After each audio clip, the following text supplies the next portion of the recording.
चंद्रपुर के ताड़ोबा अंधारी व्याघ्र प्रकल्प में बाघों को जानलेवा वायरस का संक्रमण ना हो, इसके लिए ताड़ोबा के गांव में लावारिस और पालतू श्वानों का टीकाकरण किया जा रहा है। इस संदर्भ में ताड़ोबा अंधारी व्याघ्र प्रकल्प के पशु वैद्यकीय अधिकारी डॉक्टर रविकांत खोब्रागड़े ने और अधिक क्या जानकारी दी, देखते हैं इस खबर में। चंद्रपुर के विश्व प्रसिद्ध ताड़ोबा अंधारी व्याघ्र प्रकल्प में बाघों को जानलेवा कैनिन डिस्टेम्पर वायरस का संक्रमण ना हो, इसके लिए ताड़ोबा परीघ के गांव में भटके और पालतू श्वान का सार्वत्रिक टीकाकरण किया जा रहा है। कुछ दिन पहले ही मध्य प्रदेश राज्य के कान्हा व्याघ्र प्रकल्प में इस वायरस से 5 बाघों की मौत हो गई। इस मृत्यु से उस परिसर के रेबीज बाधित भटके श्वान जिम्मेदार होने का स्पष्ट हुआ है, जिसके बाद राष्ट्रीय व्याघ्र संवर्धन प्राधिकरण ने सतर्क रहते सभी राज्यों के वन खाते को इस बारे में निर्देश दिए। राज्य के प्रधान वन्यजीव रक्षकों ने व्याघ्र प्रकल्प के चारों ओर गाँव के भटके और पालतू श्वान इनका टीकाकरण करने के निर्देश दिए। यह वायरस शावकों के लिए जानलेवा है, जिससे ताड़ोबा प्रशासन अलर्ट मोड पर है। कनिष्ठ वन कर्मचारी और ग्राउंड स्टाफ इन्हें रोगग्रस्त श्वानों के लक्षण और उपाय योजना के बारे में प्रशिक्षण दिया गया है। इस वायरस का प्रकल्प में संक्रमण न हो, इसके लिए सभी तरह की उपाय योजना की जा रही है।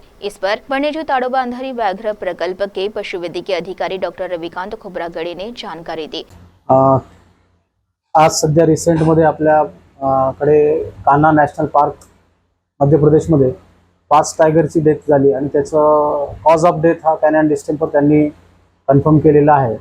आणि त्या अनुषंगाने वाईल्ड लाईफमध्ये जे मुक्त संचार करणारे वाघ आणि इतर प्राणी आहेत, कॉर्निव्होर आहेत, त्याच्यामध्ये सुद्धा हा प्रसार झालेला आहे। आणि त्या प्रसाराचा आता रोकथाम करण्याकरता यापूर्वीच आपल्या ताडोबा अंधारी व्याघ्र प्रकल्पाअंतर्गत आम्ही आजपर्यंत जवळपास आमच्या सर्वच रेंजमध्ये ताडोबाच्या बफर आणि कोर रेंजमध्ये आणि फ्रिंज विलेजेसमध्ये, जे आणि कोर आणि बफरच्या फ्रिंजमध्ये जे गाव आहेत अशा गावामध्ये अँटी रॅबीज तसेच कॅनिन डिस्टेम्पर व्हायरस वॅक्सिनेशन आणि ॲनिमल बर्थ कंट्रोल प्रोग्राम आम्ही राबवलेला आहे। आजपर्यंत आमचे सर्व रेंज कव्हर झालेले आणि सध्या कामं प्रगतीपथावर आहेत। आणि या रोगाबद्दल सांगायचं झाल्यास हा रोग विषाणूजन्य रोग आहे। ह्या रोगामुळे हा रोग लागट रोग असतो। एका जनावरापासून दुसऱ्या जनावरामध्ये लगेच त्याचा प्रसार होऊन जातो। आणि या रोगांना वन्यजीवामध्ये जेव्हा समजा आजार झाला तर या रोगांना कंट्रोल करणं किंवा ट्रीटमेंट करणं फार कठीण जाईल।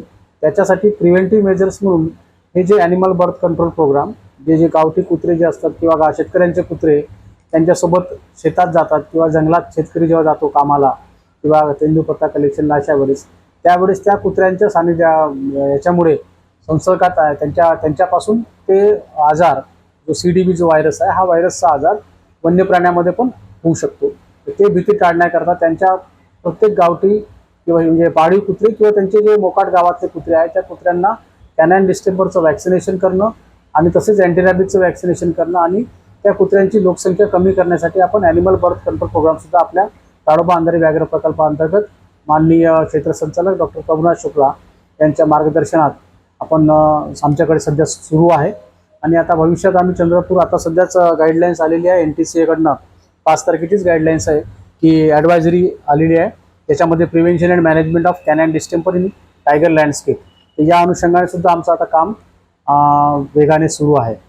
यामध्ये लोकांना अवेअर करणं सुद्धा हा एक महत्त्वाचा टप्पा असतो। म्हणजे ह्या कार्यक्रमाव्यतिरिक्त लोकांमध्ये जनजागृती करणे, तसेच फील्ड स्टाफ जे काही आमचे फॉरेस्टचे फील्ड स्टाफ असतात यांना त्या रोगाविषयीची बेसिक लक्षणे आम्ही त्यांना सांगितलेली आहेत, जेणेकरून एखादा वन्य प्राणी समजा त्या पर्टिक्युलर लक्षणामध्ये समजा आढळला असेल, त्याच्या सिम्पटम्समध्ये असेल, तर ते तुरंत ताबडतोब मला पशुवैद्यक अधिकारी ताडोबा अंधारी व्याघ्र प्रकल्प यांना सूचना देतो आणि मग त्यांचा आम्ही ट्रीटमेंट त्यांचं अवलोकन करून त्याचा इलाज करायचा प्रयत्न करतो। CTV के लिए प्रतिनिधि वैभव रुयारकर की रिपोर्ट।